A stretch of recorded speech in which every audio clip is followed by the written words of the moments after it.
I can't believe a life without reading. So when I read in the Syracuse, New York newspaper, the 1960 U.S. Census, that there were over 11,000 functional illiterates, not in India or Africa, but in my city, why couldn't they read? Who were they? I knew something must be done. Well, I invited community leaders to my house for a coffee to share my concerns about illiteracy. All were shocked, but only one person, Myra Eady, president of Churchwomen United, a nonprofit organization representing the women of over 90 churches in the area, invited me to present this program to her group. They voted unanimously to sponsor a literacy project if I would take charge, and Literacy Volunteers was on its way. I had volunteered in many organizations, seeing the strength of trained volunteers. Working over the years with professionals in basic reading and in English second language, I saw that professionally trained volunteers, inspired to help others with such a basic need, could teach on a one-to-one basis and even in small groups. I've written books within literacy, within travel, within whatever I have learned I want to share. But two of my favorite books that have gone through several editions are Tutor, which has gone through 8 editions, and I Speak English, which has gone through 5 editions. I've been asked many times, where was your office when you started? Where did you do this? We had no money. We had no organization. We had nothing.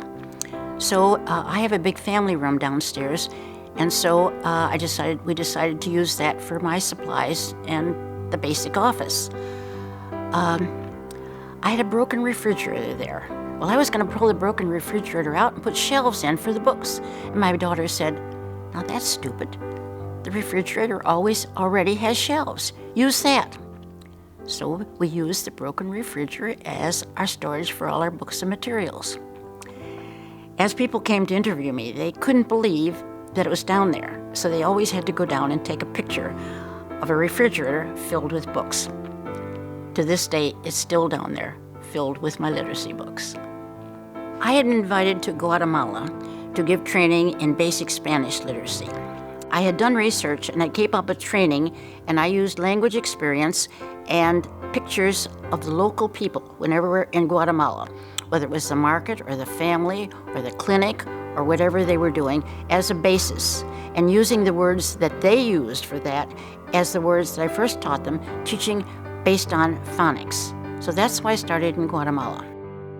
I've traveled to 62 countries and worked in 26 developing countries, giving training in both basic reading and English second language, but always adapting to the local customs, to the local languages, to the local needs of the individual people and the individual countries. I did not set up programs for us to follow, but rather wrote basic literacy books and shared training with their leaders. That was their desperate need. I had heard Dr. Franklin Bock's inspiring talks, and he had been a guest in my home. He was a pioneer in literacy, and he started programs in many parts of the world. He was an amazing man. Dr. Franklin Bock and I shared a passion for teaching basic reading, and our hope was that someday that would not be a need, that all people could read. In 2002, Literacy Volunteers of America and Laubach Literacy merged. Merging the two organizations has given us strong opportunities to combat illiteracy. With more emphasis on research and training, always searching for the best ways to help those working at the grassroots level, I do believe we can make a difference in people's lives.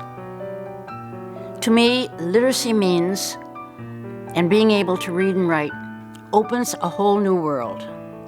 One can communicate with people near and far, by letters, by email, by sharing books and ideas.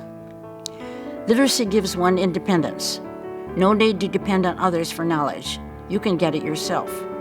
And through literacy, if you really search, you can hopefully gain wisdom as well, and can have the opportunity to share it with others.